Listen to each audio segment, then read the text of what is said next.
हरे कृष्णा।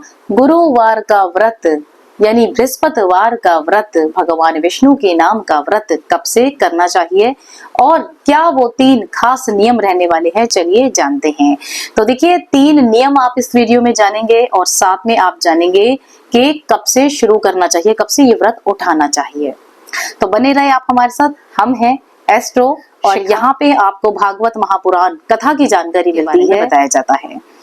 तो देखिए गुरुवार का व्रत कब से आप शुरू करें ये आप जाने, ज्यादा लंबी वीडियो नहीं करेंगे और इसलिए आप लाइक करें, सब्सक्राइब जरूर करें और कमेंट में आप अपनी डेट ऑफ बर्थ भी दे सकते हैं। मैं हूं शिखा और यहाँ पे आप जन्म कुंडलियां भी दिखवा सकते हैं, यानी आप हमसे संपर्क कर सकते हैं। गुरुवार का व्रत कब से शुरू?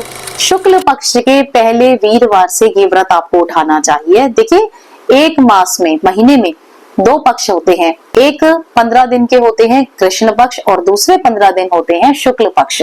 और शुक्ल पक्ष जो है उसमें चंद्रमा की गति बहुत ही अच्छी होती है, उदित होती है। चंद्रमा धीरे धीरे धीरे गति पकड़ते हैं, आगे बढ़ते हैं और चंद्रमा बहुत अच्छे माने जाते हैं शुक्ल पक्ष के, इसलिए आपको शुक्ल पक्ष से वीरवार का व्रत उठा लेना चाहिए।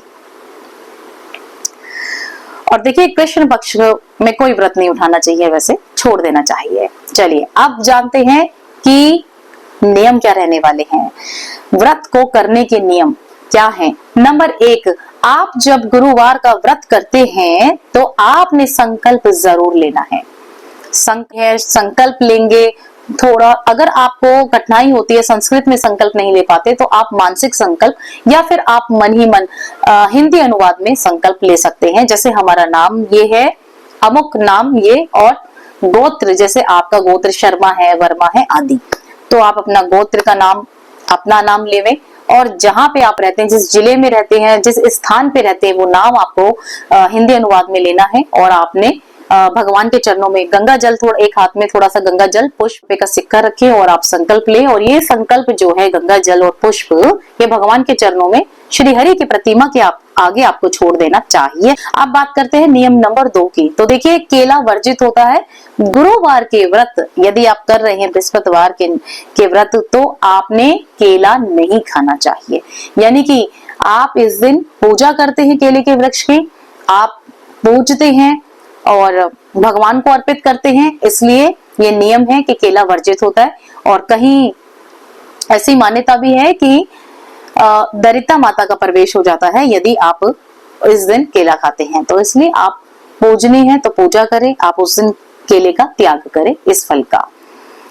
यदि आप ये व्रत कर रहे हैं तो नंबर 3 नियम है कि आपने पीली वस्तुओं का ही भोग लगाना है और आपने एक समय मीठा भोजन लेना चाहिए। आपको एक समय आपने मीठा भोजन लेना है, यानी वो पीला होना चाहिए। पहले आप पीली वस्तुओं का, जैसे पीले फूल, पीले फल, पीली मिठाई आप अर्पित करें, प्रभु को भोग लगावे और उसके बाद आप खुद भी शाम का और आप आरती करके फिर आप पीला मीठा भोजन ले सकते हैं। जैसे बेसन का हलवा क्या खाना चाहिए, चलिए अब बताते हैं। जैसे बेसन का हलवा आप खा सकते हैं, या फिर आप इसमें साबूदाने की खीर खा सकते हैं, या मीठा एक समय का अन्न खा सकते हैं, मीठा भोजन।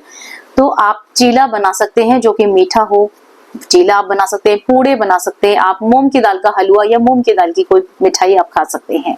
तो ये हमने आपको बताया देव गुरु बृहस्पति जी के व्रत के बारे में, कब उठाना चाहिए और 3 नियम खास क्या हैं। इसलिए लाइक जरूर करें, सब्सक्राइब करें। राधे राधे। मिलते हैं नेक्स्ट वीडियो में। भागवत जी की जानकारी यहाँ जरूर मिलेगी और यहाँ पे आपको संकीर्तन भजन की कुछ लाइनें भी। राधे राधे।